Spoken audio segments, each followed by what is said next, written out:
السلام علیکم ورحمۃ اللہ وبرکاتہ۔ جی تو ویورز، کیسے ہیں آپ سب؟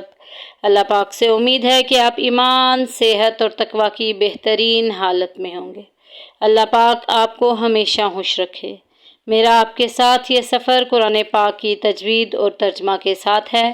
سب سے پہلے ہم روز کی طرح اللہ پاک سے دعا کرتے ہیں کہ اے اللہ پاک ہمارے سینوں کو کھول دے، اسے ہمارے لیے آسان بنا دے، ہمیں اس پر عمل کرنے اور اسے دوسروں تک پہنچانے کی توفیق عطا فرما۔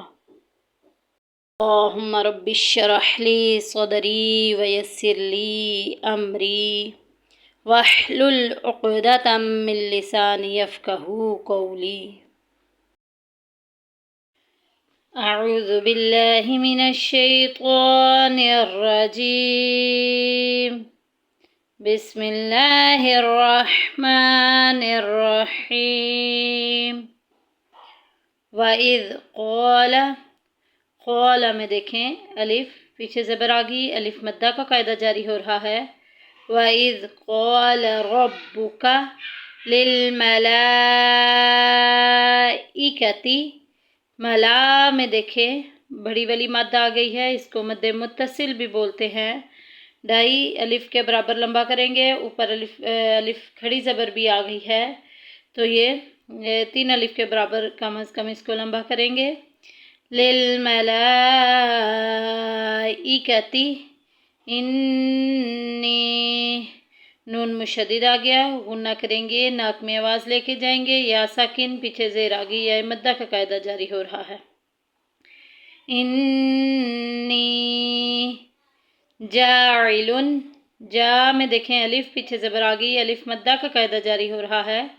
جاعل فی الارض، یہاں پہ دیکھیں تنوین آ گئی ہے، اور ہم نے کیا رول پڑھا تھا کہ جب بھی نون ساکین یا تنوین کے بعد وہ والے حروف جو نہ تو اظہار کے حروف میں سے ہوں، اظہار کے کون سے حروف ہیں؟ 6 حروف ہیں، حمزہ، ہا، عین، حا، غین، خا، یہ اظہار کے حروف ہیں۔ یرملون کے یا، را، میم، لام، واو، نون، جب ان حروف میں سے کوئی بھی حرف آ جاتا ہے وہاں پہ ادغام ہوتا ہے، غنہ کرتے ہیں، ملا دیتے ہیں۔ 4 لفظ ایسے ہیں جو غنے کے ساتھ ملتے ہیں، یا، واو، میم، نون، لام اور را بغیر غنے کے ملتا ہے۔ اقلاب کا اکلوتا ایک با ہی ہے، اور باقی سارا خاندان جو ہے اکفا کا ہے، چھپا کے وہاں پہ پڑھتے ہیں، ہائٹ کرتے ہیں، یہاں پہ جو ہے وہ چھپا کے پڑھا جاتا ہے۔ جاعلون فی الارض خلیفہ، خلیفہ میں دیکھیں یا ساکین پیچھے زیر آگی، یا مدہ کا قاعدہ جاری ہو رہا ہے۔ خلیفہ، آگے یہاں پہ وقف آ گیا ہے، وقف مطلق، ٹھہرنا جائز، پیچھے سے لے کے یہاں تک پڑھتے ہیں۔ وَإِذْ قَالَ رَبُّكَ لِلْمَلَائِكَةِ إِنِّي جَاعِلٌ فِي الْأَرْضِ خَلِيفَةً، قَالُوا، الف مدہ کا قاعدہ جاری ہو رہا ہے، الف پیچھے زبر آ گئی، الف مدہ، واو ساکن پیچھے پیش آ گیا، واو مدہ کا قاعدہ جاری ہو رہا ہے، اور اوپر مد بھی ہے، یہ چھوٹی والی مد ہے، اس کو مد منفصل بھی کہتے ہیں، کیونکہ حمزہ جو ہے وہ دوسرے کلمے میں آئی ہے۔ قَالُوا أَتَجْعَلُ، أَتَجْ میں آواز گونج کے نکلے گی، جیم حروف کلکلہ میں سے ہے۔ أَتَجْعَلُ فِيهَا، یا ساکن پیچھے زیر آ گئی، یا مدہ کا قاعدہ، الف پیچھے زبر آ گئی، الف مدہ کا قاعدہ جاری ہو رہا ہے۔ فِيهَا مَن يُفْسِدُ، مَن يُفْسِدُ، یہاں پہ دیکھیں، یہاں پہ نون ساکن کے بعد یا آ گیا ہے، جو کہ یرملون کے حروف میں سے ہے، یا، را، میم، لام، واو، نون، یہاں پہ ادغام ہوگا، اور ادغام بھی کیسا ہونا ہے؟ بلا غنہ یا با غنہ، لام اور را کو بغیر غنے کے ملائیں گے، اور باقی یا، واو، میم، نون کو غنے کے ساتھ ملائیں گے، لہٰذا یہاں کیسے ملائیں گے؟ مَن یُفْسِدُ فِیہا، فِیہا میں دیکھیں یا ساکن پیچھے زیر آ گئی، یا مدہ، الف اور پیچھے زبر آ گئی، الف مدہ کا قاعدہ جاری ہو رہا ہے۔ فِیہا وَیَسْفِکُ الدِّمَاء، جیم آ گیا ہے، وقف جائز کی علامت، یہاں ٹھہرنا بہتر، اور اوپر مد بھی ہے، اس کو 2.5 الف کے برابر 3 الف کے برابر لمبا کریں گے۔ یہاں تک پڑھ لیتے ہیں۔ قَالُوا أَتَجْعَلُ فِيهَا مَن يُفْسِدُ فِيهَا وَيَسْفِكُ الدِّمَاءَ وَنَحْنُ نُسَبِّحُ بِحَمْدِكَ وَنُقَدِّسُ لَكَ۔ یہاں پہ اس طرح کا کوئی رول بھی اپلائی نہیں ہو رہا، صرف ہم نے مخارج کو جو ہے وہ بہتر پڑھنا ہے، صحیح پڑھنا ہے، بہتر نہیں صحیح ادا کرنے ہیں۔ ہا کو ہا کے مخرج سے نکالیں گے۔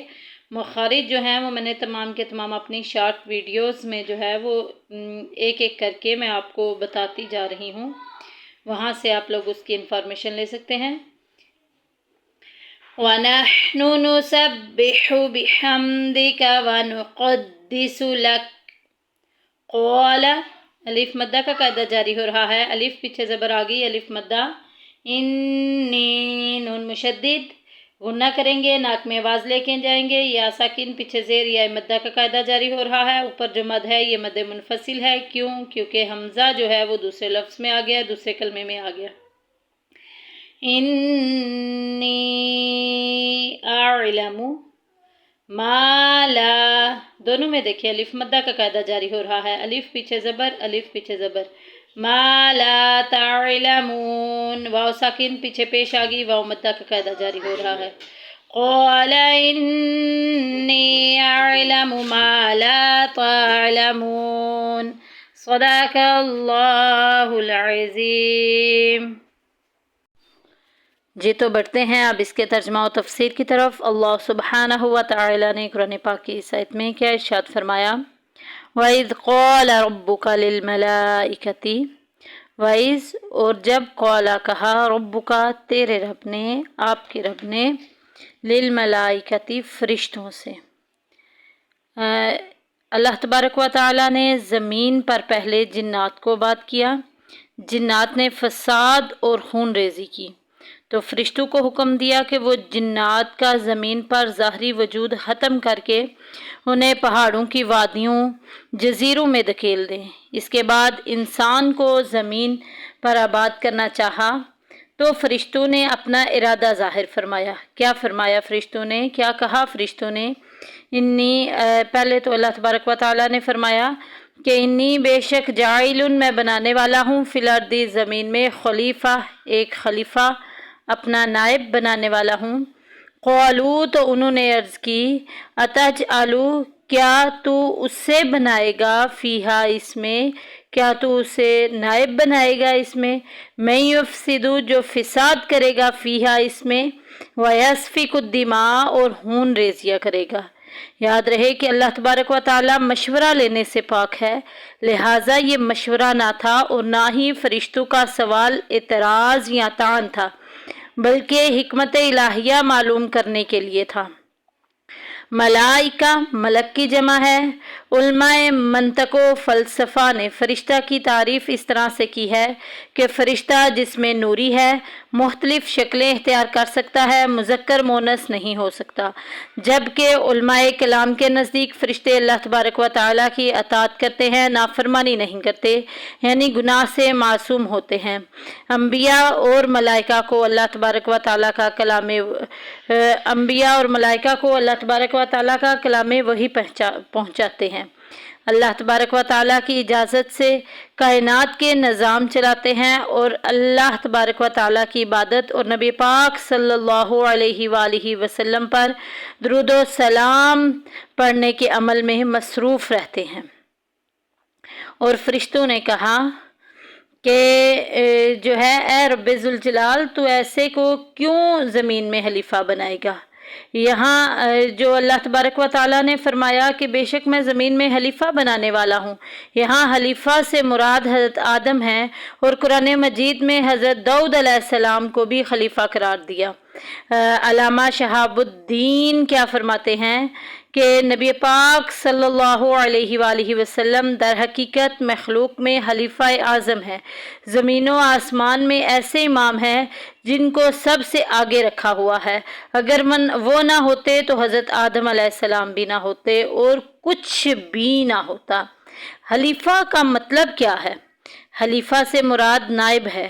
اللہ تبارک و تعالی اور مخلوق کے درمیان وسیلہ ہیں، یعنی کہ خلیفہ وہ ہوتا ہے جو اللہ اور مخلوق کے درمیان وسیلہ ہوتا ہے۔ اللہ تبارک و تعالیٰ کے احکام اور شرائع جو ہیں، جو شریعت اللہ تبارک و تعالیٰ جاری کرتا ہے وہ مخلوق میں جاری کرتے ہیں، اور مخلوق کے مسائل اور مشکلات اللہ تبارک و تعالیٰ کی بارگاہ میں پیش کرتے ہیں۔ اللہ تبارک و تعالیٰ کے فیوز و برکات مخلوق میں تقسیم کرتے ہیں، جیسا کہ ارشاد نبوی ہے صلی اللہ علیہ وآلہ وسلم ہے، واللہ المعطی وانا قاسم، کہ اللہ تبارک و تعالیٰ ہر نعمت عطا فرماتا ہے اور میں ہر نعمت تقسیم کرتا ہوں۔ فرشتوں نے کہا آگے کہ وَنَحْنُ نُسَبِّحُ بِحَمْدِكَ وَنُقَدِّسُ لَكَ، کہ اے مولا کریم ہم تیری حمد و ثنا کرتے ہیں، تیری تعریف بیان کرتے ہیں، تیری تسبیح کرتے ہیں، تیری پاکی بیان کرتے ہیں۔ تسبیح کا معنی کیا ہے؟ اللہ تبارک و تعالیٰ کی ذات اور صفات کو تمام عیوب اور نقائص سے بہت دور قرار دینا، اور تقدیس کا معنی ہے اللہ تبارک و تعالیٰ اور اس کی صفات کو تمام عیوب اور نقائص سے بہت پاک قرار دینا۔ حمد سے مراد اللہ تبارک و تعالیٰ کی صفات ایجابیہ، حیات، قدرت، کلام، ارادہ، سننا، دیکھنا، علم اور تکوین کو بیان کرنا ہے۔